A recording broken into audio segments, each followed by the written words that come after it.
So the way you live your life, the things you think about, the things you do, the work you do, it's either healing your soul and setting it free, or it's hurting it. And I think at times I looked at Miriam last year and she looked at me, and we both knew this isn't what we signed up to. This isn't what we dreamed about. It might be the dream house, it might be the dream car, but it's not our dream. And I think that is where we lose focus. Society is deliberately set up to make us feel not enough. It is set up to make us feel a thing called emptiness and absence. The Buddhists have a great philosophy that there's a big difference between empty and absent. So think about, you have a press in your kitchen and it's empty, and you know it's empty, and you know you've never had anything in it. And you open it tonight and you see it's empty. You've no emotional connection to it. It doesn't really bother you. But if you expected something beautiful to be in there, if you expected that some beautiful food or something incredible was going to be in there, and you waited for it all day, and now you're about to open it up, and then you open it up and there's nothing in there, there's a massive sense of disappointment. But you're looking at the same thing. In the first instance, you're looking at an empty press. In the second instance, you're looking at an empty press, but you're not, because what you experience is absence. Something is missing. And how many people do we know who live a life that has external abundance, but they'll say there's something missing? And what's missing is we're living in this constant state of absence, because we expect life to be one way. We expect our job to go on. We have all these expectations that are not really real. And when the real reality doesn't match the expectations, we judge it, we label it, and we have a sense of absence. And we're never quite happy with what we have. We're never quite happy with what's happening right now. Because in the back of our head, we have a fabricated idea of what it should be. And society deliberately goes out of its way to sell you a dream of striving, because it needs you to believe you haven't enough and that you aren't enough. And when you haven't enough and you aren't enough, then I need something. I need somebody. I need to spend money. If everybody believes right now in the world that they both are enough and have enough, how much of the stuff that you buy would you have bought today? We only partner with companies that we really believe in and what we actually apply and practice in our daily lives. We've been wearing Vivo Barefoot shoes now for over 6 years, and literally it's the only footwear we wear. They're offering a 15% discount to Happy Pear listeners with the code HappyPear15. And there's a 100-day money-back guarantee, so you've nothing to lose in terms of trying them. And really, if you think about it, your feet are the foundation of your movement. All your movement stems from your feet. And when you've got, within a matter of months, your feet will become 60% stronger. That's from recent studies that they found. And really, it affects your hips, your knees, your joints. We found in our own experience that our feet have become stronger, our knees, our hips, our whole body alignment. And really, if you think about it, a lot of people put just standard shoes on their kids, which tends to restrict the movement and restrict the strength and whatever. They've got a full range of shoes for the full family. Do check them out. 100 days money back guarantee, so there's nothing to lose. The code for 15% off is HappyPear15. We couldn't recommend it more if you're interested in trying barefoots. VivoBarefoot.com. Welcome to the Happy Pear podcast. We are absolutely delighted and honoured that you clicked on this episode. Here on the Happy Pear podcast, we love to explore all aspects of health, happiness, community, connection, and really how to get more out of this one incredible experience, this one life which we have. I'm Dave, one half of the Happy Pear. I'm Steve. And I'm Sarah. And this little lad is Ralph, who is dying to put the mic in his mouth. Oh, absolutely. I'm fascinated. Just wants to touch it and hold it and feel it. And yeah, because I haven't been in here with you guys in a couple of weeks, and the difference between him now to last time. And just to give it context, Ralph is Sarah's newborn, who's about 3 months, four months old. Nearly 5. Yeah, 5 on the 17th, isn't it? Yeah. So how have you been? Great. Yeah, all good. Do you know what I've done? I've signed myself up to do barista training with Raj. Oh, you did? Good job, Ralph. Raj would be delighted. Yeah, you were a barista years ago. I know. So I asked him. So basically, our friend Raj, who is a very, very good barista, who used to work in the Happy Pear, is doing barista training. And I used to work in the cafe ages ago. But as Raj put it, he's like, a lot has changed, Sarah. He's like, I'm only going to start you off in the basics. Because I just wanted a little like go on latte art. Because I never was able to do that when I worked in your cafe before. But yeah. I'm still not the best at latte art. Are you but- not? No. Sure, Stephen's the unwritten hero of latte art, isn't it? Or you are the hero. I don't know You- if I am, but You won I that won a award. competition in Dublin once. Yeah, Yeah. which is gas. Quite fun. And do you still drink coffee every day now? On and off. I do love the taste of it, but I try not to have it every day for just that whole, I need it. I don't want to be needing things. Yeah. I found a new drink. I love a decaf oat cortado, which sounds very right on, but So jeez, funny. I had it. Or a decaf espresso. I just love the kind of how concentrated an espresso is. And I find if I drink caffeine, I'm just fucking insufferable. So I drink decaf. Well, remember Steve went through that stage during COVID where he drank coffee every day, and we were like, we can see drank Steve from a coffee. mile away. No, I don't drink coffee. I don't know what you're saying. You're like bouncing off the walls. Well, anyway, this week's episode, shall we run through it? Yeah. So today's episode is with the wonderful Gerry Hussey. He is an amazing man. He's a modern day sage, best-selling author, and he was our own personal coach for a couple of years. We even did a course with him, which is on our app, the Happy Mind course, and it gets continuously, even to this day, I get most weeks someone says, "Oh, you did the Happy Mind, I love it." Love Gerry. He's amazing. He really is. He's a deeply spiritual, soulful man, and you're really in for a treat here. There's so many takeaways, so many nuggets, and we found it like such a good reminder of just what's important in life and what is not. And ultimately, like, it comes back to finding more joy and finding more peace. So if you're wanting more ease, more peace, more joy in your life, stay with it. This is a really profound episode. So for anyone who listens to our podcast, we're going to give a 50% discount on our Happy Mind course. Don't tell anyone else. It's Top secret. It's called Podcast 50. That's the code. It'll get you 50% off for the Happy Mind. That podcast 50. Podcast 50. Yeah. Yeah. Good one. Enjoy. How are you? Ash, you're great. Mighty. And yourself, I how's gotta figure out how's the adjustment now of having 2 children, Gerry? Ah, Jesus Christ. What you should have fucking warned me. It was like a bomb went off in my life. I'm going to do a podcast someday for men, women and women, tell them don't do it. If you think they have a Don't kid, do don't it. do it. Don't do it. Don't go from one to Good, two. we're getting now the first few months, as you know, it's tough enough. In the middle of all that, then we're moving back out to Portugal. We're here now. So it was like this culmination of the business was flying and rocking and rolling with 2 kids and buying a house, moving. And you know what? It was great. But we're out here now with the sole focus of slowing down. So we've emptied the diary of work. I'm doing an amazing piece of education with an amazing Chinese medicine lady here. She just blows my mind. I spend a couple of hours every day with her, as well as the theoretical stuff. She's working on me as well. And I have to live a life in a certain way, meditate a certain amount of days, do certain things, take certain type of tea, give up certain things. So it's I have to just commit to it fully. And we're doing these measurements of stress hormones, thyroid function, gut health, cholesterol. And so for me, it's just totally immersed into sea. So it's like work is gone, and my for the next 3 months, it's just about slowing down, rest, recover, and see the difference it actually makes, or maybe it won't make. And maybe my biggest realization after 3 months of this would be it actually doesn't work. So I'm totally open to either. Wow, I love the fact that you're putting it into practice, the sense of that desire to have space where you can connect more with your authentic self, and actually, as you often say, practice what you preach. Yeah, we have to. And last year was so busy with lots of different things. And there's a time in life where you are busy and you have to go for it. And it's like the farm, when the crop is ripe, you have to go and harvest it. But then there has to be a time of coming back and slowing down. And what I'm really learning from out here in the last while is we have to live with the seasons. There's a reason why everything in nature is seasonal.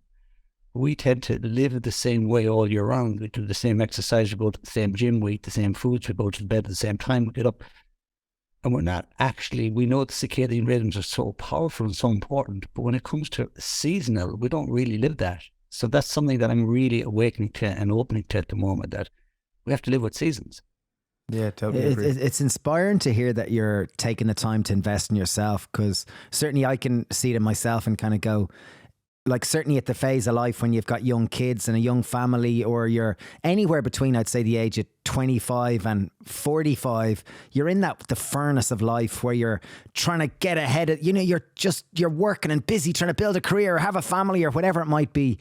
And most of us tend to be, you know, we're obviously part of capitalism. So money and accumulating things is on most people's agenda.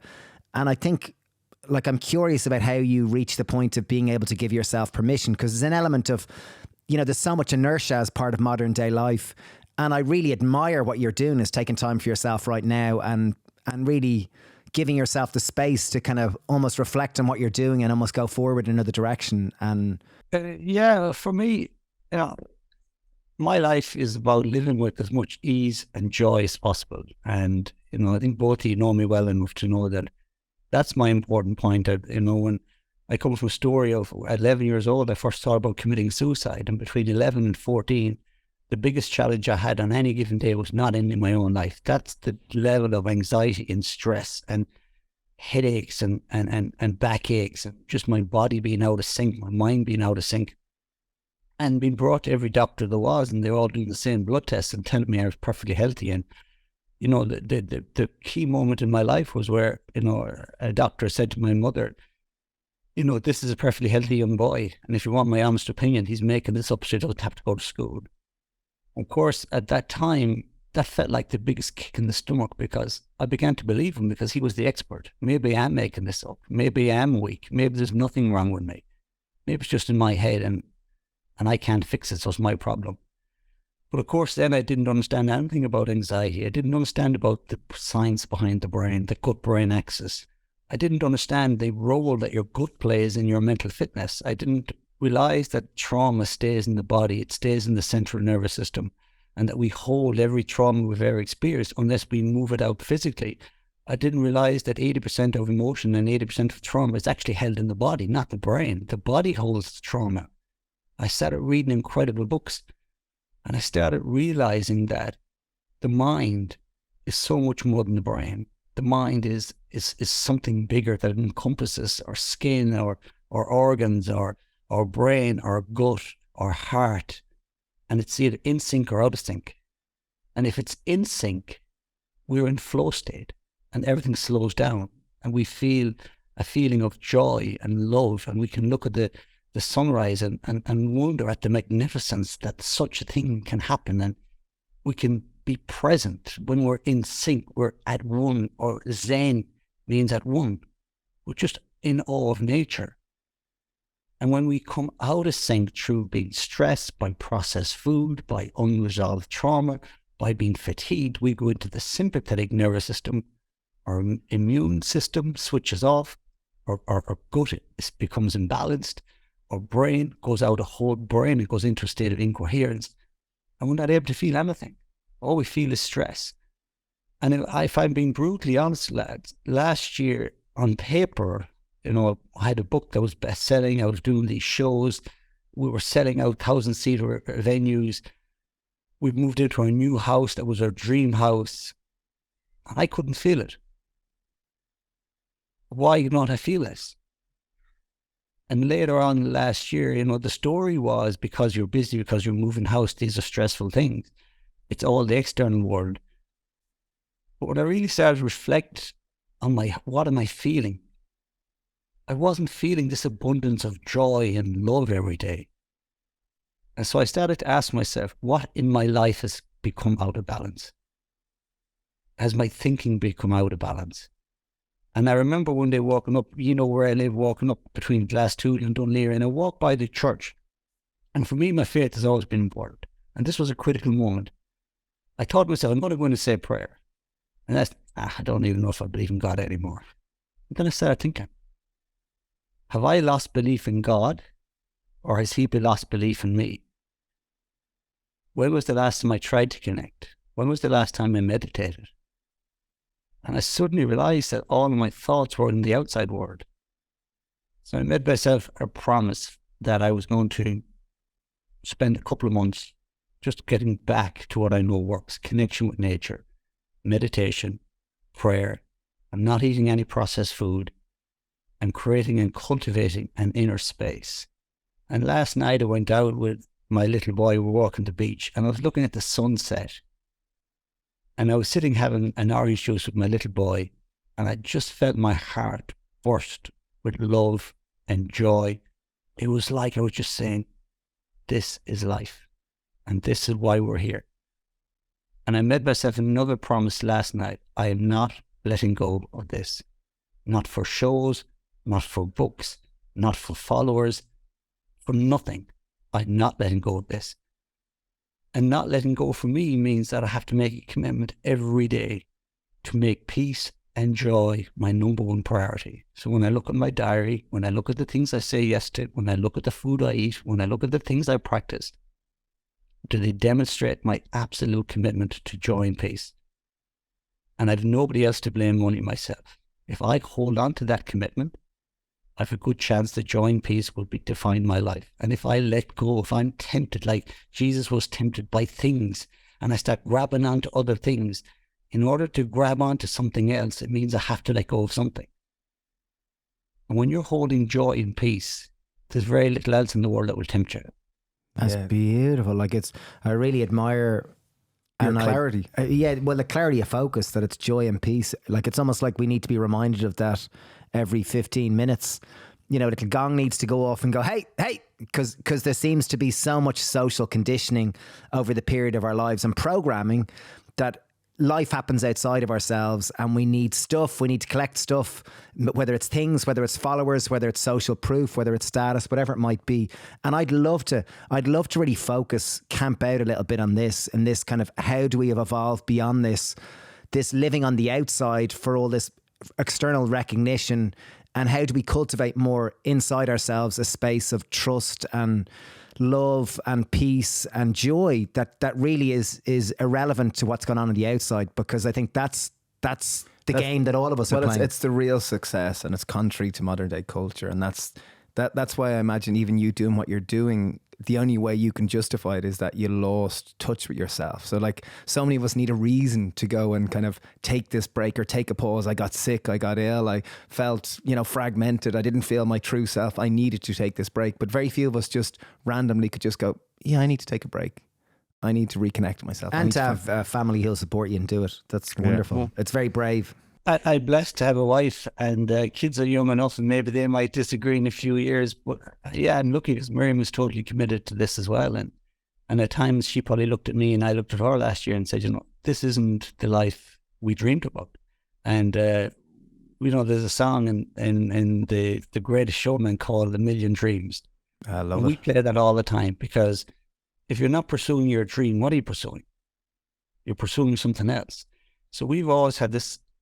We play that song regularly, and it's to encourage each other to follow our dreams regardless, and be free to dream them, and believe in the power of the mind, and believe in the power of manifestation, because I believe we're here to manifest and create. But sometimes we create stuff that's actually hurting. So the way you live your life, the things you think about, the things you do, the work you do, it's either healing your soul and setting it free, or it's hurting it. And I think at times I looked at Miriam last year, and she looked at me, and we both knew this isn't what we signed up to. This isn't what we dreamed about. It might be the dream house, it might be the dream car, but it's not our dream. And I think that is where we lose focus. Society is deliberately set up to make us feel not enough. It is set up to make us feel a thing called emptiness and absence. The Buddhists have a great philosophy that there's a big difference between empty and absent. So think about, you have a press in your kitchen and it's empty, and it's empty, and you've never had anything in it, and you open it tonight and you see it's empty. You have no emotional connection to it. It doesn't really bother you. But if you expected something beautiful to be in there, if you expected that some beautiful food or something incredible was going to be in there, and you waited for it all day, and now you're about to open it up, and then you open it up and there's nothing in there, there's a massive sense of disappointment. But you're looking at the same thing. In the first instance, you're looking at an empty press. In the second instance, you're looking at an empty press, but you're not, because what you experience is absence. Something is missing. And how many people do we know who live a life that has external abundance, but they'll say there's something missing? And what's missing is we're living in this constant state of absence, because we expect life to be one way. We expect our job to go on. We have all these expectations that are not really real. And when the real reality doesn't match the expectations, we judge it, we label it, and we have a sense of absence. And we're never quite happy with what we have. We're never quite happy with what's happening right now. Because in the back of our head, we have a fabricated idea of what it should be. And society deliberately goes out of its way to sell you a dream of striving because it needs you to believe you haven't enough and that you aren't enough. And when you haven't enough and you aren't enough, then I need something. I need somebody. I need to spend money. If everybody believes right now in the world that they both are enough and have enough, how much of the stuff that you buy would you have bought today? Not very little. Well, even when it comes to food, we don't even know what enough is. We don't even know what enough is. We're eating more food than we need. We're utilizing all the resources in a way that's unsustainable because it's almost a hunger. We're starving. We're emotionally starving because we're suffering from a thing of emptiness. Totally. We had a great conversation last week with the professor of ecology, and he talked about how fundamentally we no longer see ourselves as a part of nature, and it's this separation from nature, and nature has this kind of natural inflow. It is. You don't go out and see a tree striving to get taller. It just does its thing. And I think that's the challenge of human life, is that so many of us are striving, me included, striving to do this, to do this, to this. And how does one strike that balance between one striving or manifesting, whichever angle you want to do, but also at the same time surrendering to the will of life, the will of God, wherever you're meant to be taken? How does one strike a balance between that? Because you're someone right now who's moved over to Portugal with the goal of finding peace and more joy. And at the same time, you listen to Million Dreams because there's a million dreams that you want to achieve too. So how do you find that balance? And at the same time, you have a house and a mortgage. So you feel like there is an aspect of responsibility in terms of capitalism and being able to pay the bills. And it's how much do you need to let go? Do you need to let go of everything? Because I think of myself and I go, yes, I love it. I'm all in on this, Gerry. I'm all in. I want peace and joy fundamentally. But then I go, oh crap, I've got a house, I've got a wife, I've got a mortgage to pay, I've got children. And I adore them all. And how do I balance all this amongst the business, which I adore? And if I focus purely on my, it's just understanding there must be many layers to this. And I'd love to unpack this a bit more. Yeah. And we've thrown you about 5 questions together. Yeah, no problem. I think personally, a deep training that in society, and you know this better than we've been told what to think. We've been told what to study from the moment we go to school. We're given a curriculum and we're told what to study. We're not taught how to think. I was lucky enough that I took 4 years to study philosophy. And after coming out of the normal school system where you're told A versus B, you're told the answers all the time. And philosophy is just quiet. And my head was gone bananas. Where's the answer? Well, I want to be right. I want to get an A in my philosophy. We need to be trained how to think, how to deconstruct information to see, is it true, is it credible, is it real? The amount of misinformation, the amount of mistruths that are being propagated left, right and centre from food companies, from medicine companies, from social media companies, and we just consume because we're caught in a fight or flight mode and our prefrontal cortex is switched off. We just accept everything at an emotional level. We respond to everything. So the first thing is we need students and children that are trained to think clearly, to decipher information, to break it down, to understand. Secondly, we need to understand that every single human being is different. There is no such thing as a good job. So the good job for Steve is a different job to Dave maybe. And what Dave would love doing is totally different to Gerry. But school kind of tells us there's such things as a good job. So now we have this idea that human beings are generic. So if I go to my doctor, he tells me your average 44-year-old. But am I your average 44-year-old? If you were to do my body mass index, if you were to look at my lifestyle, if you were to look at, am I average? Or are you talking to me? So now the problem is in society, we talk about generic numbers, generic people and averages, but nobody fits the average. There was a great statistic a number of years ago. The Royal Air Force noticed that a lot of their airplanes were crashing, and they couldn't figure out what this was for. So they retrained all the pilots. They looked at all the technology. They kept testing, and the planes keep crashing. Eventually, one pilot crashed, but he managed to survive. So they now could talk to him. And he said, as the plane was somersaulting, as I was performing the maneuver, I went to move and I couldn't move. My knee got jammed. The cockpit is the wrong size. And they all kind of laughed for a few minutes until they asked the question, well, who decided the cockpit? The cockpit was based for the average male of that age. They lined up 1,000 pilots that had signed up and been trained by the Royal Air Force. And out of the 1,000 pilots, not one of them fitted the average specifications. Wow. That's true. So when we look at all the numbers that we're thrown at in life about good jobs, you need to take this you need to do 10,000 steps, you need to take 5 milligrams of this. But who? Who are you talking to? Are you talking to average Joe, some nondescript Magnolia version of a human being? Or are you talking to me, who has my dreams, my ambitions, my story, my traumas, my lived history?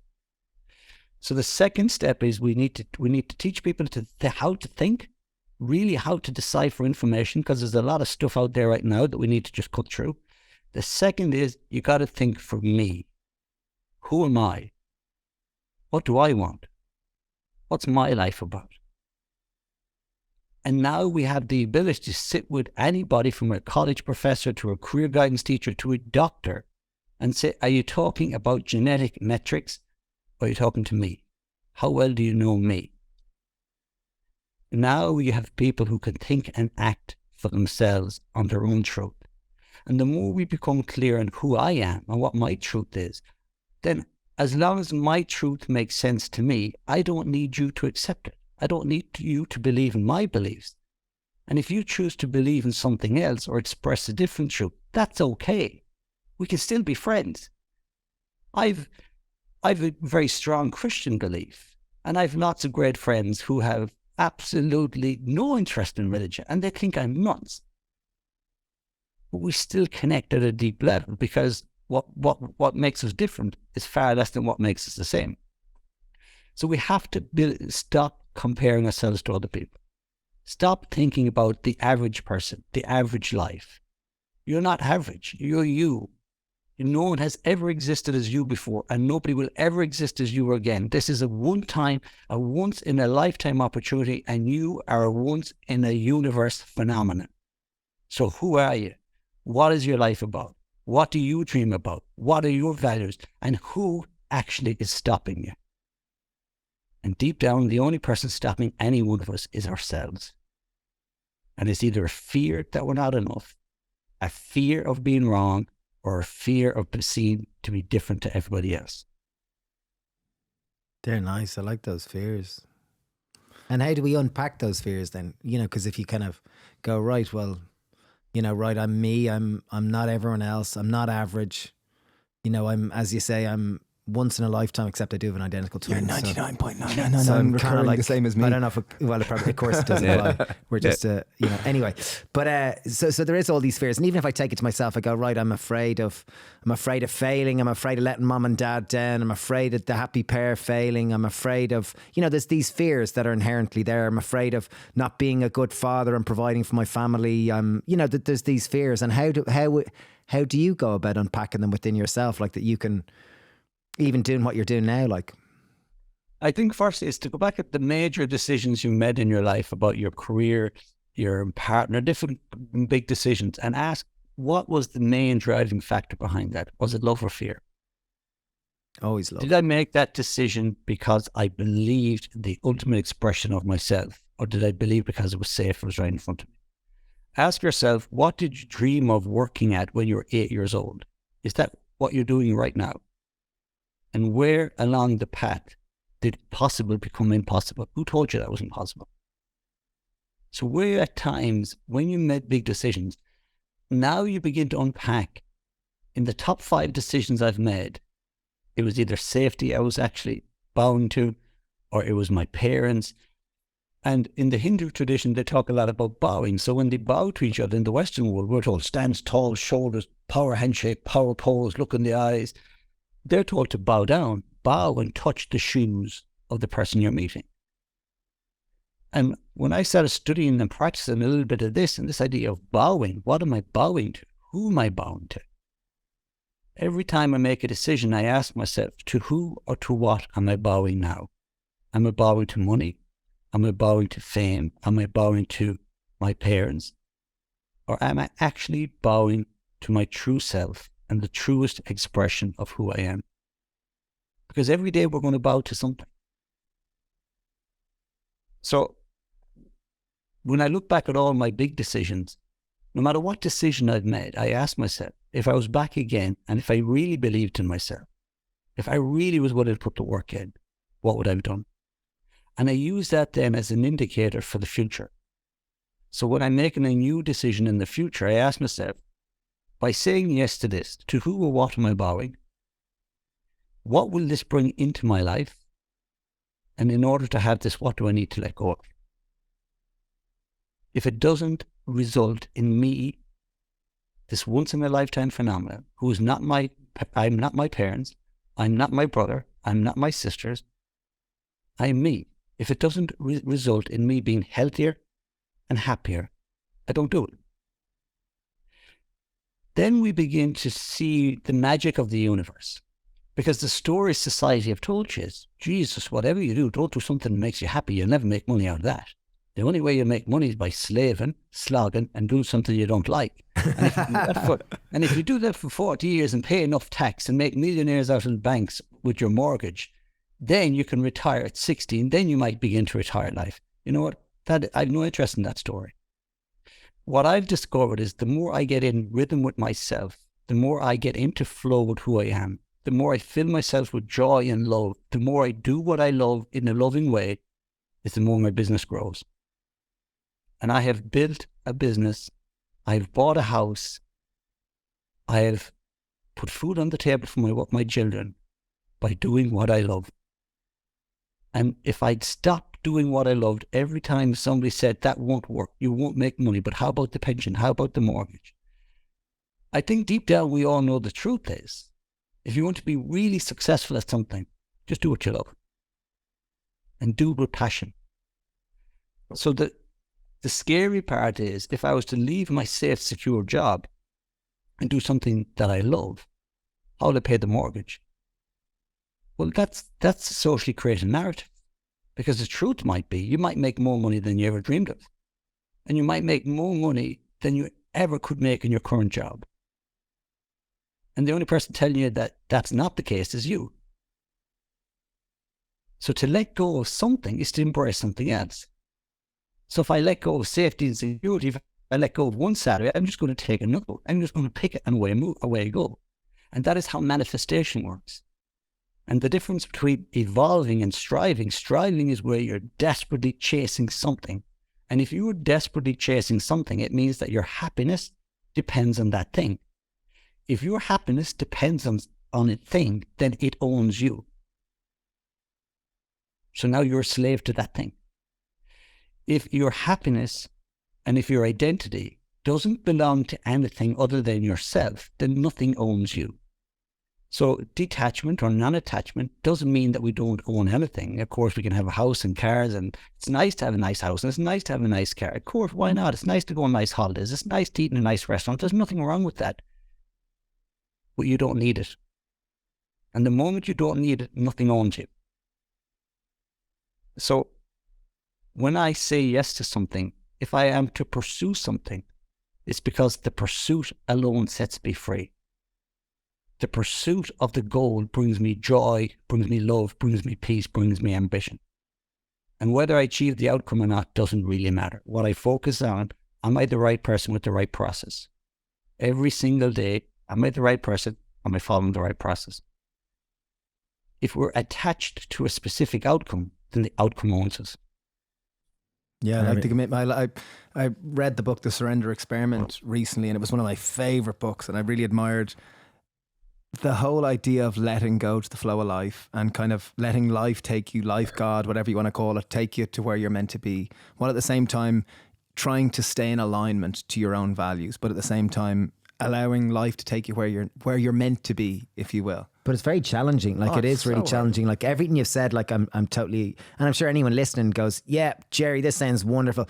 Be my true self, find what I do and just love it, and don't kind of bow, you know, be aware of what you're bowing down to, because, you know, so many of us, and I speak for myself, so often I'm living other people's lives. Like, I've got my mom's voice on my shoulder. I'm living for Stephen. I'm living for my kid, you know, and I'm it's coming out of fear, you know, it really is. And I'm aware of this in my own life. And I'm kind of going, for anyone listening, like, where do you start? Like, how do you start? If you've, you know, for example, all of us have dreams, all of us have visions, all of us have ideas. Like you said, back to when you were 8-year-old self, it's like, geez, we dreamed of playing tennis in Wimbledon, and we were playing football for Manchester United, and we were playing rugby for Ireland, and that was what we were doing. We were playing golf, we were winning the Ryder Cup, and that was what it was when we were 8.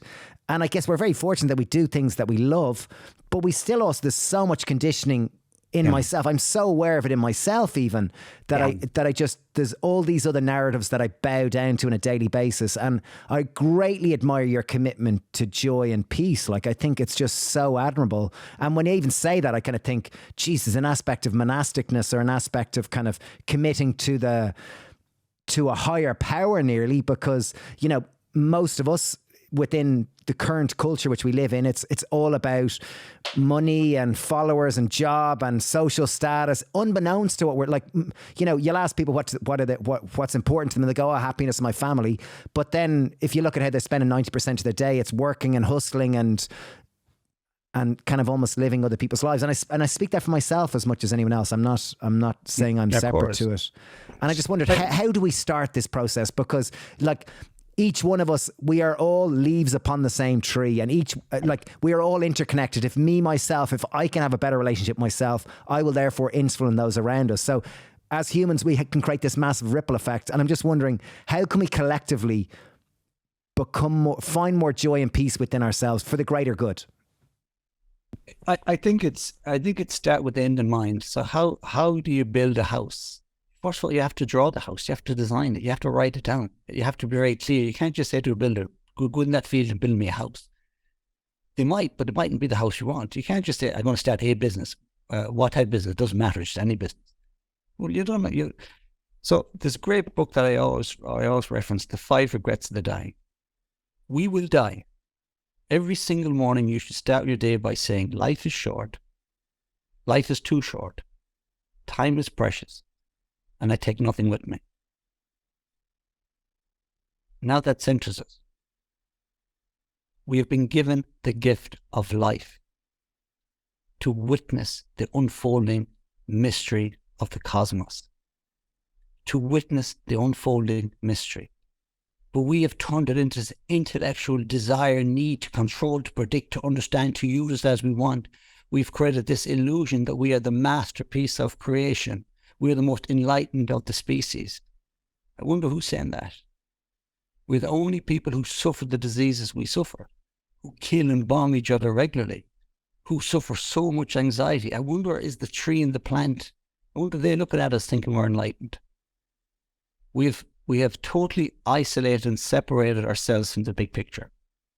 The big picture is, you've no idea how the universe came here. No doctor, no scientist, no physicist, no astronomist, no astronaut. I've gone to the ends of the earth to find out this.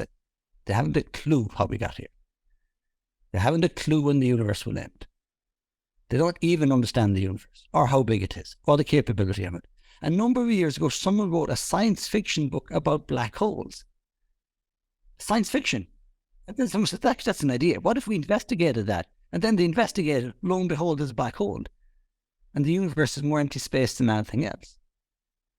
So we have to understand that we have to bow to the humility of the greater power.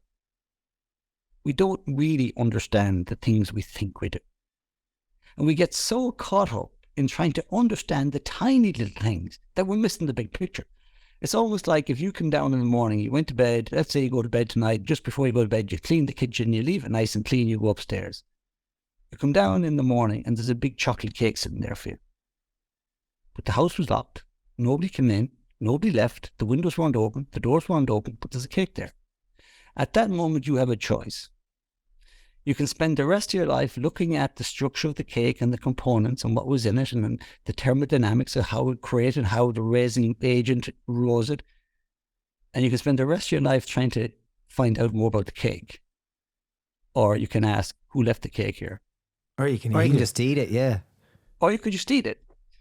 When you look at the universe, and there's a thing called the cosmological constant of the universe. I love that line. That's a The good one. cosmological constant is the number of things that have to happen at exactly the right time in order for the universe to sustain its existence, for us not to go off track, for us, the universe, not to capitulate. And the second rule of thermodynamics is entropy. And entropy means that it's a scientific principle that says when disorder enters a system, eventually disorder takes over, unless there is an external source that regulates it. So if there was nothing outside of this universe, disorder would have to have taken over. But the cosmological constant means that because it hasn't taken over, if you want to be completely scientific about this, it is unscientific to believe that this universe either A, created itself, or B, maintains itself. It is unscientific to take either of those opinions. You are not following scientific logic, because thermodynamics and entropy and the cosmological constant all point to one thing, that this universe was intelligently created and is intelligently maintained. So now it challenges the human ego to let go of control, of the need to predict, of the need to understand, and to get back into a state of gratitude and love and acceptance. Because whatever has created this universe, whatever force or flow was in this universe, whatever has that power is more powerful than we are. And we go on its journey. We can't bring it on our journey. When you open your heart to love and you start to work from a place of gratitude and you connect with your deepest instinct is where that unknown force is alive every moment. Call it God, call it the universe, call it pure consciousness, call it pure awareness. Your deepest instinct is the greatest knowledge there is. But most of us aren't listening to that. We're listening to a watch, we're listening to somebody else, we're listening outside, we're listening. The more I've studied this, from a science, from a psychology, the more I've practiced Buddhism and Hinduism, and the more I've looked at the universal principles, they all point to the same thing. That we have to accept that we're just a tiny part of an unfolding mystery that we know so little about. And if we can't accept that, if we can't accept the fact that there's something greater than all of us out there, if we can't accept that ultimately we won't always understand what life is about, if we can't accept that some of us die young, some of us die early, sometimes we don't understand that. But what we can accept is we are here right now in this moment. We get to witness. And in this one short, beautiful, uncertain life, the only thing that we are certain of is that I am here right now and I get to witness this. Wow. There's so much in all this, like there really is. You're touching on...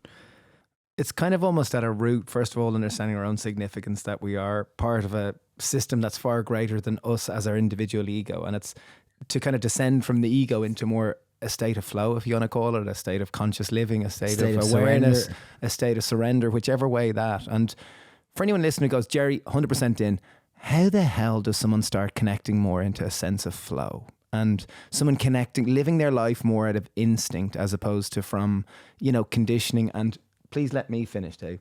How does one kind of land that, Gerry, that to kind of get into more sense of flow and more... It's the hardest thing you'll do. It's the hardest thing that I've been doing for the last couple of weeks out here. 2 words: slow down. in my book, I remember you guys just in my book, and I said, God, I'd love to have a book. In my book, I talked a lot about the disease of distraction. And now I'm talking about the disease of fast. Everything is fast meals. How to do a workout in 8 minutes, in 15 minutes. Everything has to be fast. Blah, blah, blah. How do I endure the maximum amount of damage in my body in 15 minutes and go away feeling good? That's just more cortisol. That's just more adrenaline. That's just more damage.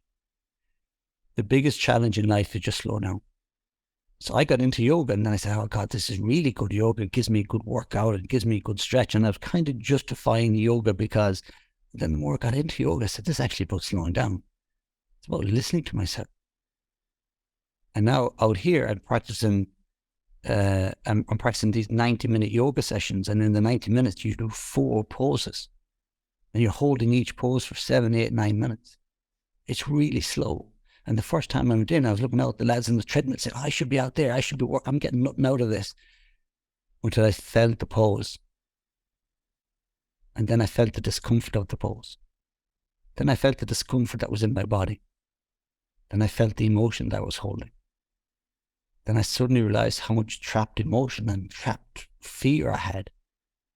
And when we talk about the fascia and how emotion impacts the body, and your internal organs, or every internal organ is impacted by an emotion.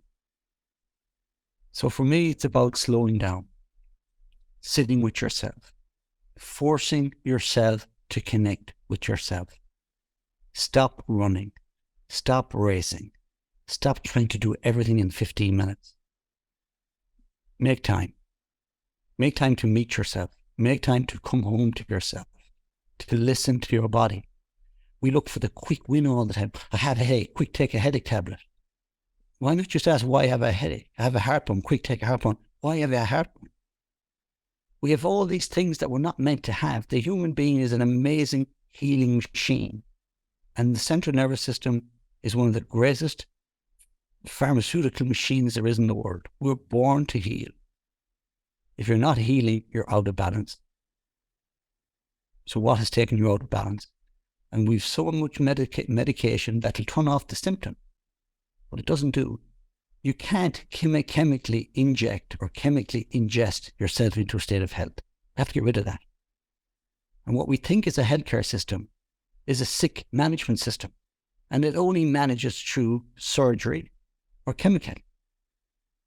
So for me, slowing down is about coming home to myself. I need to meet myself every single day.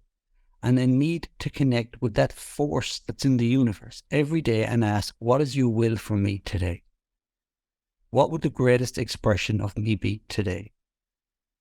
What am I doing that's hurting myself?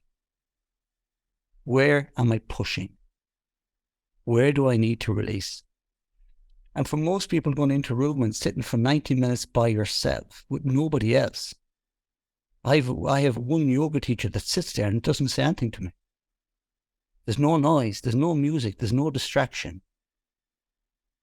And it has become the greatest gift of my life to just sit and meet myself. And what you meet isn't always nice. I start to get anxious or worried. I want to run away and distract myself. But distraction of an emotion isn't dealing with an emotion. That's just distraction or suppression. What is your deepest fear? What's the emotion you're carrying most right now?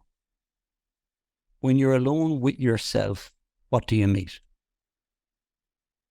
And if you really realized that life was short, and you really looked at the way you're living, and how you're treating your body, and the stuff you're putting into your stomach, and the thoughts you think, and the things you're chasing, if you really looked at it, is it bringing you joy or happiness? And that's the starting point. It's to take time to ask, who am I? What do I want? How am I living my life? What are the emotions I'm experiencing? What are the emotions I'm running from? What are the life situations I'm running from? And please don't anyone think that this new world that wants you doing everything faster, quicker. Quicker is not better. And this thing that people say you need to slow down to go faster, I hate it, because that's kind of still implying that the only justification of slowing down is so you can speed up again. It's not slow down to speed up. It's slow down to slow down. And we need to slow down in every facet of our life. We need to meditate. There's a reason why monks walk slowly. They speak slowly. There's a reason why there's a practice in every religion about slowing down. Because when you slow down and you dare to move beyond the human, beyond the ego, beyond the fear, you connect to something deeper. And the moment you connect to that, there is no other way you cannot believe that there's something else in this universe. And that's our deepest fear. Our deepest fear is that we are actually connected to the greatest power in the universe, and that everything you want is possible. But we don't want that, because we've got so conditioned into thinking what is possible that becomes it right, and everything else, that's just wacko stuff. And now we know the science behind meditation. We know the science behind chanting. We know the science behind yoga. We know the science behind brain chemistry, the good brain axis. We can't choose to just ignore this. You know, I've always said, in a world of information, ignorance is a choice. There's so much information on this now. Sometimes stress and illness is actually a choice. It's a choice you're making. Every morning you wake up, you got to ask, what choice am I making today? I hope that makes sense. Well, it takes so much conscious, like you need to be so aware, and exactly as you're saying about slowing down, because there's so much inertia in modern life where like there's so little time to reflect. Like there's a great expression in Greystones Park, in the park in Greystones, it says a life not reflected on is a life not worth living. And I think there's so much power in that expression, because there's so much inertia that we're moving along at such ferocity, having been programmed that we need the next thing. When I get this, I'll be happy. When I get that holiday, when I get a house, when I get married, when I do this, when, you know, we all have these, there's so much of these future orientations. And what you're saying there about slowing down and focusing on the process. There's so much wisdom in the slowing down piece, because it's only through slowing down that I think that we can really connect to what happiness is, because modern day cultural interpretation of that word happiness is it's more like an excitement. It's more like a woohoo, I'm out having drinks and we're having a party and the sun is setting and we're at a full moon party, and that's happiness. Or it's conquering a mountain, or that's happiness. But like, I think like almost that word is certainly to me, it's almost like what we're talking about is like it's about having a deeper relationship with yourself, where there's peace, where there's pleasant, where there's more connection with yourself from an authentic point of view, as opposed to happiness being, I got that car and I got some material thing, or I won some prize, or whatever it might be outside of yourself. Whereas I think what you're talking about is something that's much deeper, something so much more inherent that's within each one of us, that is accessible to each one of us. But I think we're so caught up with the striving and the conditioning, and to actually, like, a lot of people come to it from when they get sick. You know, I see people who get some kind of disease and they're forced to let everything go, and then they go, oh my God, it's been the greatest blessing ever, this sickness has, because I've slowed right down and I actually caught up with myself, and I realized that, Jesus, I was so out of sync. And like, sickness is often a route to it, but I think to come about it without sickness takes so much slowing down to stop the inertia of modern culture. And it's almost like the more we surround ourselves with other people that can slow down, the more we probably give ourselves permission with it. So it probably starts with each one of us and the influence that we can have on others. That's exactly it, because we're energy fields and we impact everybody else. If you're going in from work and you're high stressed and you're high down, don't be a bit surprised that the kid starts going a bit crazy. And then because you're distracted and you're looking in the phone, the kid wants your attention. They know you're not getting it. They're going to keep acting up. And then suddenly it's like it's an orchestra. Everyone just goes, and the energy, the frequency in the whole house goes up. When you can come in your house and you bring a frequency of calmness, and suddenly the kids are a little bit quieter, it's happening here. And what I would say is conscious intent. We live 90% of our day in an unconscious program, which means we're not thinking. Conscious is we're just recreating, replicating old thoughts, old memories, old behaviours. And the moment you're in unconscious belief, it's easy. Life is easy. Please say, Gerry, it's not easy. I'm not telling anybody this is bloody easy. I tell you what easy is. Stay in a job you don't like. Stay on the medication you're on. Stay giving out about the weather. Stay earning the same money you're making. That's the easy thing. I've never once said the life I choose to live is easy, but I'm not interested in easy. I'm interested in better. And I'm interested in trying to understand to the deepest of my ability who am I and what is my capability. So when you live with a conscious intent, now you're getting out of the unconscious programs and you're planning your day with a new intent. So you guys are great at morning routines, and something I've learned from you as well. And really, honestly, in my morning routine, I set an intention for every day. Who do I want to be? What are my values? What am I emotionally going to attach to this day, and what am I not going to attach to? I set an intention. Every day is a new day, a day I've never lived before, a day I'll never get again. And in this day, I control not what happens to me, but how I choose to respond. And in that choice, in that response, is my greatest freedom. There is pain in life. I've suffered pain. You've suffered pain. Life doesn't go in the way I wanted it sometimes. But suffering is my choice. And suffering is the resistance of what is, the resistance of what's happened. Suffering is knowing who you want to be and what you want to do and denying yourself that. And I think that 5 regrets of the dying, as I said, start with that in mind. When it's all over, what's going to really matter? And the 5 regrets of the dying is, I wish I spent less time at work. I wish I spent more time with the people I loved and told them that I loved them. I wish I cared less what other people thought about me. I wish I had the courage to follow my dreams. And I wish I believed in myself more. Last night with my little boy, I created a moment that I think is a parenting moment, where I showed him the greatest thing that I can do in my evening is to go and have fun together. We were building castles, we were jumping off things. I was igniting his imagination. And afterwards we sat having an orange juice and I was trying to tell him, look at the sun, just look how amazing. And I hope long after I'm gone, if someone says to my little boy, what was your daddy like? I hope he says, he was loving, he was kind, and he showed me the wonder of the universe. He won't remember the house we lived in or the car I drove. And that is my conscious intent every morning I wake up. What is it I want to leave my children with? They'll have their own houses. They'll earn their own money.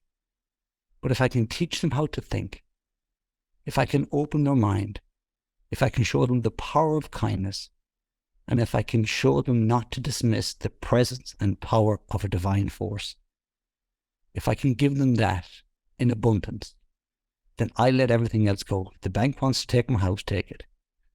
When I was on that beach last night, it was one of the greatest moments in my life. And I thought, what do I need for this? I could literally be living on a caravan right beside this beach, and I could still have this moment. Why didn't I have this moment last year? Because I didn't make time for it. And that's where we have to get to in life. The conscious intent. What is my life? What do I choose? Who do I choose to be? And every single morning we wake up, we have to get out of the unconscious programs. And that is by shaking our biology, shaking our chemistry. It's activating the body, and then it's sitting and letting it all still. I used to be very good at getting up, getting activated, and then go straight into work. Yo. But I never actually did anything. So now I get it up, and then I sit and let it fall. And I come home to myself. I meet myself every morning. And I ask myself those conscious questions. What would the best version of me look like today? What would he talk about? What would he not talk about? What would he attach to? What would he not attach to? And in this incredible mission of being a dad that I've been given, what is it that I choose to leave my children with? And that's the level of consciousness that we all can have and should have. And if we're just running in unconscious programs, then we're not controlling ourselves. Society is controlling ourselves. It's controlling our needs, our desires, our thoughts, our actions, our intentions. And we're at the mercy of everybody else. I think the irony of life is that like so much of our actions tend to come out of fear. They tend to come out of some type of fear, some kind of insecurity of, I want to please my parent or I want to do whatever. And the irony is that if we could, just let it all go, and accept that, well, geez, if I have to live on the street, like so be it or whatever.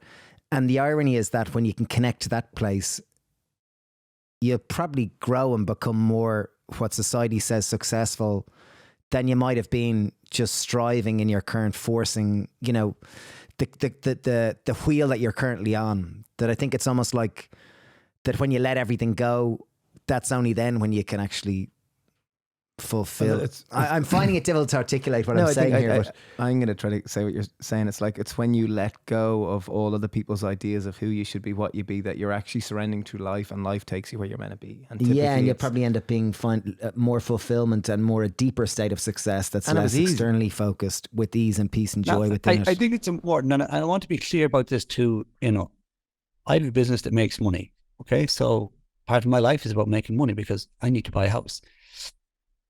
Money doesn't buy happiness. That's thrown around a lot of the time. But the absence of money is stress. So if I can't meet my, you know, if I don't know where I'm going to live next month, if I can't pay for healthcare, if I can't buy food, that's stress. So we need money to survive. It's an energy. We need a certain level. But the proof is you could break it down. Most people say, well, what would you need? I need to be able to pay my mortgage. I need to be able to have a car. I need to be able to have food on the table. I need to be able to pay for my kids' health and school needs. I say, right, if you had all that, would you be happy? Yeah, okay. How much would that cost? And would it good? And I've done this with a few people. And you break it down and you work out a number. And whether that number is 25,000, 35,000, 55,000, it doesn't matter. You write down the number. And I say, right, that's the number you got to do. I say, right. If you promise me one thing, if you hit that number, will you be happy? Most people are hitting that number and still not happy. So what I'm saying is the absence of money will bring stress. I'm not saying to everyone, oh, just sell everything you own and go on the streets and just trust the universe. I don't believe in that. It's like if you're going to win the lotto, fantastic, but you got to buy the ticket. So you got to do the work, and we all have to do the work, and we need a certain amount of money. And there's no doubt that when you have money, it brings a little bit of freedom. The freedom is I get to buy food, I get to do things. But the truth is most people who are still hitting that number and generating that amount of money are still not happy. And they're still pursuing more, as if more of the same is going to make it. So there is a magic number, and that could be worked out fairly quickly and fairly simply, you know, based on your lifestyle, based on your needs, your financial outgoings. You hit that number. Now, how you hit that number can be done in 1,000 million different ways. Most people think, oh, I can only hit that number by working in the job I'm in right now. No, that number, you could hit that number a million different ways. But you probably never thought about most. So just in terms of, because a lot of people say, well, you know, you can't just live on the streets and be happy. And I'm not saying that at all. We definitely need money. But if money was the reason why we're unhappy, or if the pursuit of money was, then once we hit that golden number, we'd all be happy, but we're not. And the science has proven, when we look at the science of happiness, that when you hit that golden number, let's say, for instance, that number is 45,000. Let's just say for one particular person it's 45,000. Once you hit 45,000, you can keep pushing and you can eventually get to a point where you're making 45 million. The difference between the 45,000 and 45 million will account in the long term to 1% of your happiness. So once your financial basic needs are met, finance and physical stuff will only lead to 1% increase in happiness. That's it. No more. That's amazing. Yeah, it's amazing because... And the rest is largely down to our relationship with ourselves and how much we can almost trust the universe, or trust fate, or trust God, or trust nature, whatever. I external articulate force. differently. I would say the more that we have more peace and joy within ourselves, that's independent of whether you get a chocolate bar or not. And that chocolate bar could be a car or a phone or a relationship or whatever. Yeah. It's more, as I said, if your happiness depends on an external thing, then that external thing owns you. Yeah. I'll be happy when, I'll be happy if. The moment you say that, now you're owned by something else. Your happiness is in the hands of something else. And I think that's, like so many people I work with, you know, on the outside, it looks like they've the dream life. But there's this feeling of something's missing. And maybe what's missing is that just that connection of what is life. And What's your relationship with your children like? And how much peace do you experience? How much joy do you experience? How much time do you get to sit and watch the sunrise? How much time do you get to just say at 1 o'clock in the day, that's it, I'm done, I'm going to go home? Because some of the people who are business owners could do that, but they don't.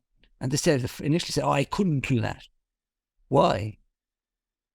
And when you really break it down, it's down to permission. I couldn't give myself permission to that. What would people think? What would other people think? What if the business fell over? Well, what if the business got better if you stepped out of it? What if you were the one holding the business back? So sometimes we're actually getting in our own way and we don't even know it. And we create this need mentality. That's what the ego does. I couldn't possibly step out because everything would fall apart. Maybe it would actually fall into place if you stepped out a little bit. And that's, unless you try something, you never know. And if you're just trying the same old thing over and over again, that is, you're just in that unconscious program that we spoke about. To consciously create something that you don't have means that you consciously have to do something you've never done before. To consciously feel something you've never felt, you have to consciously do something you've never done before. And that's the scary part. It's stepping into the unknown, the uncertain, the unpredictable, and the uncontrollable. But the certain, the predictable, and the controllable is simply the unconscious programs. It's all you know. It's all you've had. And as long as you need predictable, controllable, you'll only ever create what you've always had. Stepping fully and completely into the unknown with nothing but love and trust is the greatest challenge, but it's the greatest freedom. 100%. And when your frequency is in a place of nothing but love and trust, it is amazing what comes to you. And you suddenly realize, actually, we don't have to chase anything. It comes to us. I've no idea how I've created this business. Sometimes it was striving like a fool. Sometimes it was striving. I'd put my hands up and say that. But the greatest moments in my business, the greatest moments in my life have happened when I didn't even expect it, where I was just being me. When I was resonating from a place of peace and joy and love, and something or somebody just walked into my life. And that is what we doubt. Because we doubt that, we never risk it. And because we never risk it, we never experience it. And because we don't experience it, we don't believe in it. You can't believe in something until you step into it. And that is what we have to get beyond the human ego. We don't need to control, predict, or understand everything. We just have to, on an inside, intuitive level, know this feels right for me. And if nobody else understands it, that's okay, because you are once in a lifetime phenomenon. If it feels right to you, you have to do it. I love that. What a beautiful place to land the ship, Gerry. Jeez. I love what you said there, a frequency of love and trust. I just think of children and I just think of animals. Like, because that's what they, like, if I see my cats, there ain't a stressful bone in their body unless, like, you know, a dog shows up or something. But they tend to be just like made of jelly and they're just absolute love and trust, except when they're, you know. Yeah. And if you look at a cat, let's say you come into the cat and you went to the cat for a second will arch, go to defense. And then the minute the cat realizes actually there's no threat, what does it do? Shakes it all off. Just falls asleep again. So its stress level goes up and then completely gone. But we go up and then we'd be thinking, why was he like that? Why did he say that to me? Why is he trying to attack? And then we just perpetuate our own suffering. It's like the interesting facts out in the jungle with the gazelles. When a lion attacks, the stress level, and we can scientifically see the stress level of a gazelle goes right up. And then once the lion has killed and ate, because animals don't really overeat, it's only human beings that overeat. Once the gazelle knows that the lion has ate and is nourished, even standing around the lion, the gazelle's stress levels go right back down again. That's how we're meant to live. Sympathetic, parasympathetic. Sympathetic is fine for short, and I mean the sympathetic nervous system, the fight or flight response, the chemicals of stress and cortisol and this activated system. We're meant to spend most of our life in this parasympathetic, non-striving state. And you think of the lion. I went to Africa once. I was there, thankfully, lots of different times, and once on a safari, and I was out to see these lions. I couldn't wait to see these big killer lions. And we're creeping up, and then the guide says, "Now, lines ahead." I was terrified. I'm going to have to fight these lions. My cortisol levels were going through the roof, and they're going to pounce out. They're going to attack. And then we drew up. They're lying fast asleep in the sun in the middle of the road, just lying asleep. And I feel totally disappointed. Like, how about these killer lions? I said to man, like, why are they asleep? I said, they sleep most of the time. I said, like, are they not out killing things all the time? No, even the lion is in the sympathetic nervous system for a tiny piece of his life. They kill them, they re-sleep. That is how we're meant to be. 80% of the time in your parasympathetic, non-striving state. And then there's little moments where you need that. We are the only crazy species that we reverse that. We're always in the sympathetic. We're always fighting, attacking, striving. Our immune system is switched off when we're in the sympathetic nervous system. Our gut is being dysregulated. Our brain chemistry is pumping cortisol, adrenaline, noradrenaline into our system. We're actively making ourselves sick. There's undeniable science behind that. We're actually living, thinking ourselves into a state of illness. And not only are we doing that, but we're so caught up in the act of striving and pushing that we're not even enjoying it. If a gazelle can enjoy walking along in the midst of a lion, what are we worried about? Because you can only eat one gazelle. And if you're not that gazelle, then relax. So nature has this incredible way of being switched on when they need and then just switch off. A lot to learn from nature, isn't there? You know, like everything what you say there makes me kind of go, wow, well, like nature is a different rhythm. Animals have a different rhythm. But also the thing about young that children gazelle, have a different rhythm. No one teaches that gazelle, like, you're all right now, the lion's eating. Like, they just know it. And similarly, like, there's the flow of life. Animals are just typically in flow of life. They're just taking But what we would say is, be careful, that lion might come back. Stay alert, stay away, get tough, go train, and he might come back. Like, and half the time we're preparing for a lion that's not going to come, but we're being pumped different threats in a house every day. Like, so there's always a war, there's always a pandemic, there's always another pandemic, there's always something about to get us, there's always something about to kill us. And don't think that's done by accident. Media have a massive question to ask here. Who says, who predicts, who plans what's pumped into everybody's house every evening? We're keeping people on a high state of alert, because when they're in a high state of alert, the limbic brain, the amygdala switches on, the prefrontal cortex, which is your thinking brain, switches off. People go into unconscious programs. They don't analyze, they don't think, they don't question, they just accept. And now you have a bunch of non-thinking people who believe everything they're told. And that suits the consumer world. So, you know, if you terrify people, and you feed them enough of the same information over and over again, they're just going to get bombarded and they're just going to say, okay, what do I do? And that's where we need people who have the ability to analyze, deconstruct, question, challenge, decipher, and then decide for themselves, is this for me or is this not for me? We have to be in a conscious mind. We have to be in a conscious state of awareness. And all of this fear that's been perpetuated all the time, there's always been fear. I mean, I can't ever remember a time where I turned on the 9 o'clock news and said, no, actually, the world is pretty good. It's all good. Just take it easy. Go have a bicky and a cup of tea there. It's all grand. We got you covered, lads. Yeah, or, you know, they didn't tell me about the 20 things that happened good in the world today. Yeah. So that's where we then have to regularly go into the universe and just go for a walk and try find 5 good things. At the end of the day, list 5 good things that happened to me today. One good thing I saw, one thing that made me happy. Because there is pain in the world and there is fear, and we can't deny that for a second. We can balance it. And when we balance it, we're out of the sympathetic nervous system. It's brilliant. And the big thing which I've got out of the chat today is that, and I'm renaming it, you called it the disease of fast, the salvation of slow. Oh, David. Oh, well, you can call it what you want, but I think just I guess the gateway to everything we've talked about is unless we slow down and actually take time to ourselves, we're just going to be living everyone else's life. But how do I quickly connect to myself efficiently? We just quickly meditate, Steve, and you quickly do yoga or whatever. 4-minute meditation.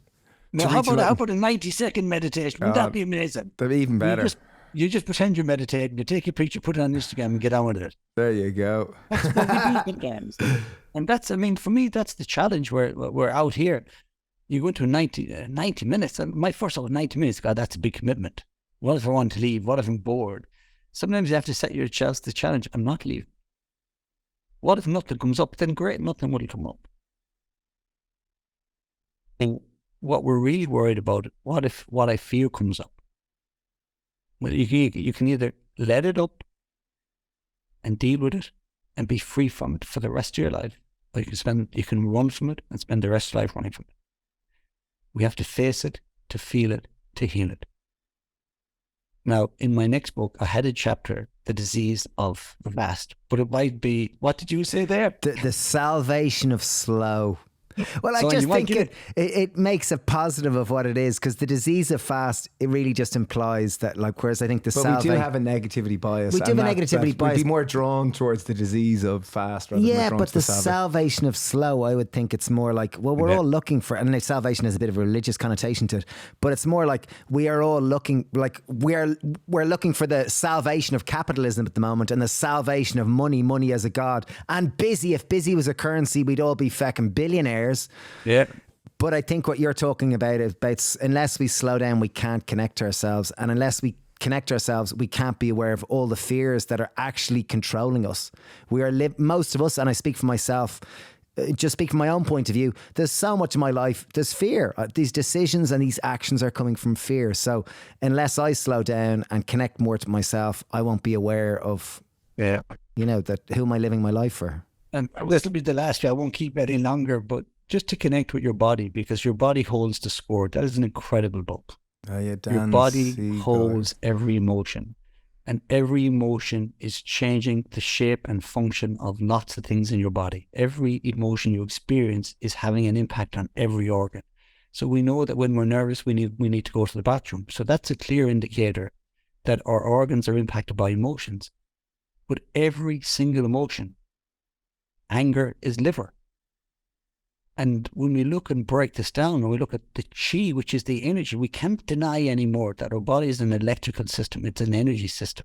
And energy in medicine, when they want, will do an ECG on the heart, which is an energy, regular frequency. They look at brain waves. So when they want, they will look at the energy movement within the body. But we have energy and chi moving through our body all the time. And how that moves through the body is through things called meridians. And meridians connect every aspect of the body. Reflexology is one of the ways we do that. So sometimes when you look at a liver issue, is the issue in the liver? Maybe it is. Maybe it's a physical thing. Or is it something else? When we look at the balance and regulation of energy and chi throughout the body, that's where we sit in this type of yoga that makes us hold in these positions. You begin to become very aware of where your energy is blocked in your body, where there's a stiffness, a soreness. And if you sit into that physical stiffness, it's amazing, it'll trigger an emotion. I go, my liver, which through the meridians connected with the knees, right down to the foot. When you sit with that pain, or you hold your hand on that place of physical pain, and you just sit with that pain for a second, it suddenly turns to the emotion. Now that's the emotion. So I would just say, slowing down, even to just listen to what's in your body. The amount of people that eat food, and after they eat the food, they feel bloated, they feel tired, they feel sluggish. And then they just keep eating it. So the body's always trying to send you a message. It's always trying to inform you ahead of the event. So the event could be a diagnosis, it could be anything. It's always trying to send you a message ahead of the event.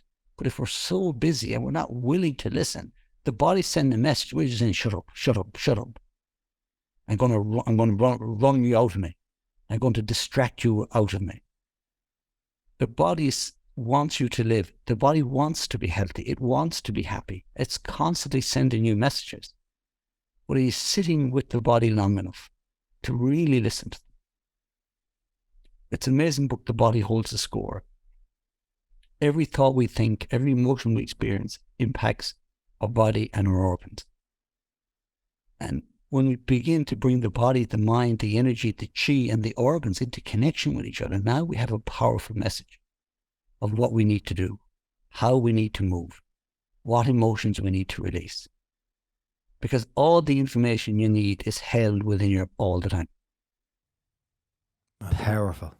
Gerry Hussey, you're a legend. Like, I feel like it's so good to have these chats with you. It's such a good reminder. My only Sermons. regret about being in Portugal is I don't get to go out and visit you more, and I don't get to go out and work on the farm. That was one dream I had last year, and I said it to you, and I just got too busy. And that's a commitment I'd love to make if you'd have me. Of course we would. Anytime. But I remember you were more having your second kid in about a week's time. So I thought that commitment was it wasn't going to be a priority now that you would have had 2 kids under 3, like. Yeah. But look, you've inspired me, lads, and you motivate me to keep doing the work I'm doing and keep understanding.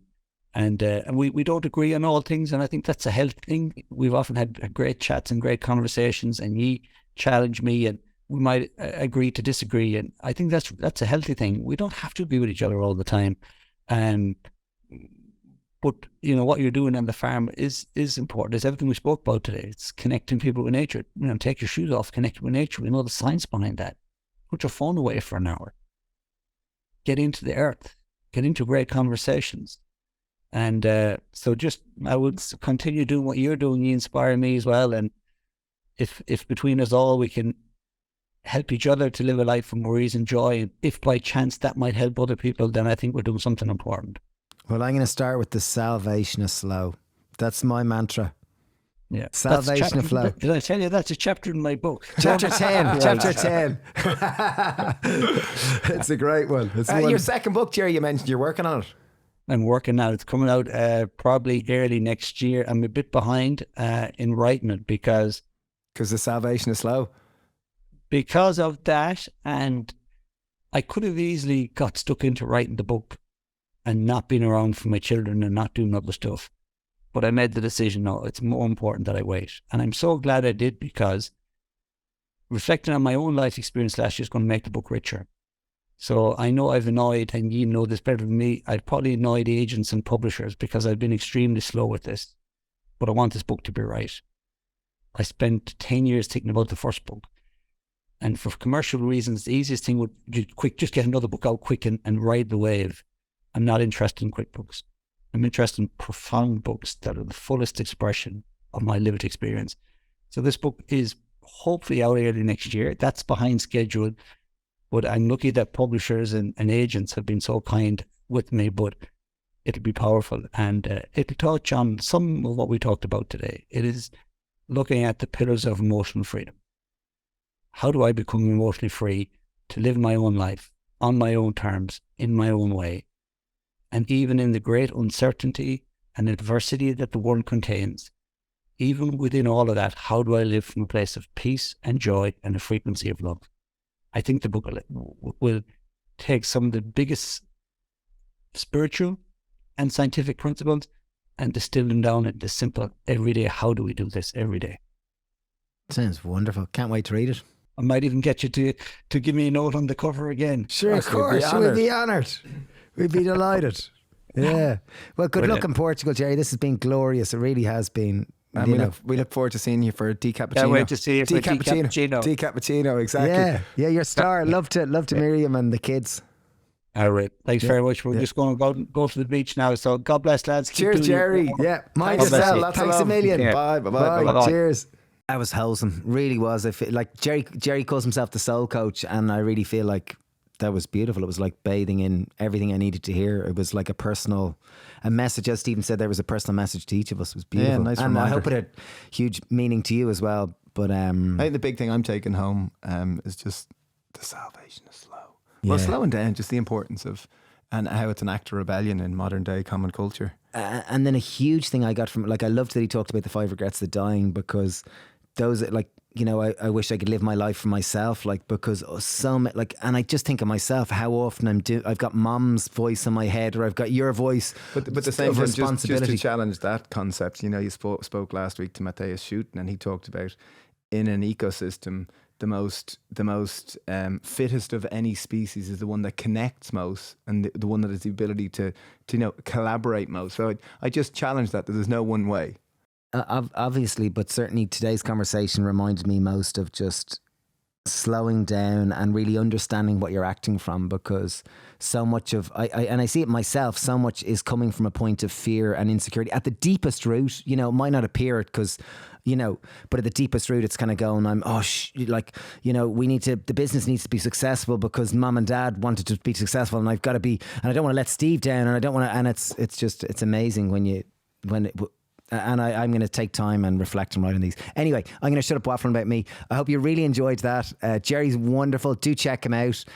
He's got a number. His website is soulspace.ie, and Gerry Hussey, he's on Instagram and on everything. His first book, Awaken the God Within, or Awaken the Power Within. Wonderful book. We read it before it came out, and it really is a hugely impactful book.